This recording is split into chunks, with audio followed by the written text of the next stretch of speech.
ನೋಡಿ ಬ್ರೋ, ಮೀನು ಬಿದ್ದಿದೆ.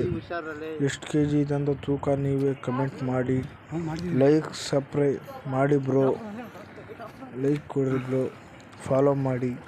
ಮುಂದಿನ ಹೆಚ್ಚಿಗೆ ವಿಡಿಯೋವನ್ನು ಹಾಕುತ್ತೇವೆ.